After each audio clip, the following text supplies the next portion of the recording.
Papa frappa maman. Maman tomba sur le lit. Papa, plein de remords, sauta sur maman. Ils me conçurent. C'était le matin, au chant du coq. Ils m'appelèrent Blanche, y accolèrent Aurore et ajoutèrent Céleste. J'arrivai en même temps que l'averse face à la fenêtre. Depuis, tout va, tout vient, comme l'ennemi sur les jours. Les nuits, je fais des rêves. Le dernier, c'était Amédée.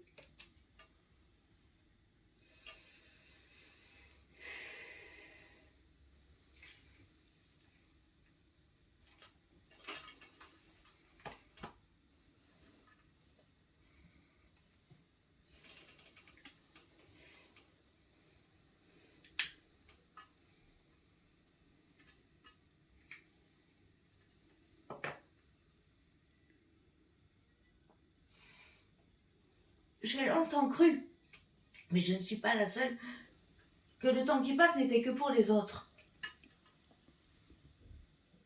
J'ai mis du temps à savoir toutes ces choses, que moi aussi je pouvais mourir. J'ai été maigre jusqu'à 13 ans, âge où je reçus mon premier grand choc individuel. C'est le jour de ma première règle. Il fait très froid dehors, mais très beau. Un grand ciel calme au-dessus de la cour. J'ai une robe blanche à dessins bleus.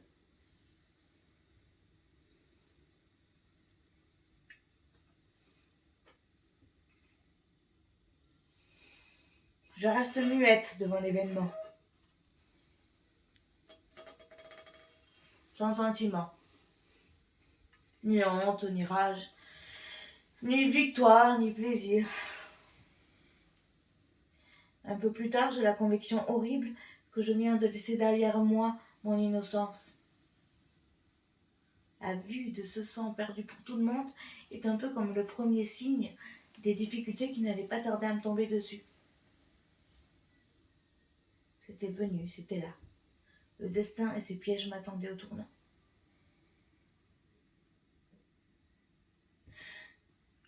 Quand Joujou m'a initiée à l'amour, sur la banquette gris clair de sa Chevrolet blanche toute neuve, non, sur la banquette gris clair de sa petite voiture, hein, je rêvais de Chevrolet blanche toute neuve. Quand il m'a initiée et que j'ai saigné pour la deuxième fois, j'avais déjà passé le cap des évidences.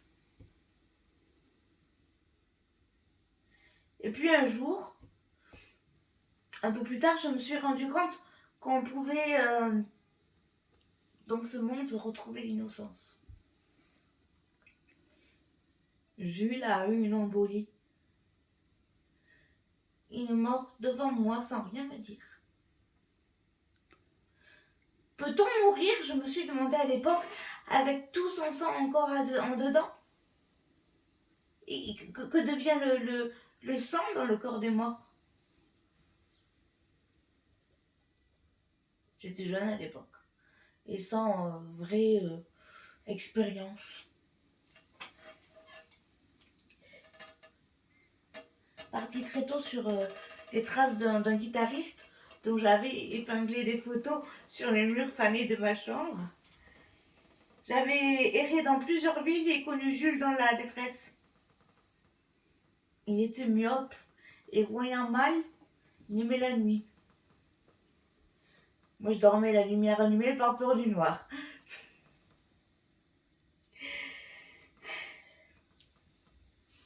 Jules était gentil et silencieux.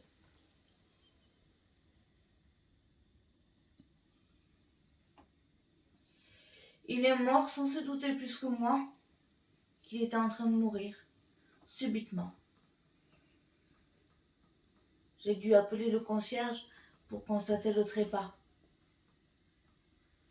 Jules tombait à la renverse sur la carpette orange. Était parti vers la poubelle céleste, yeux grands ouverts.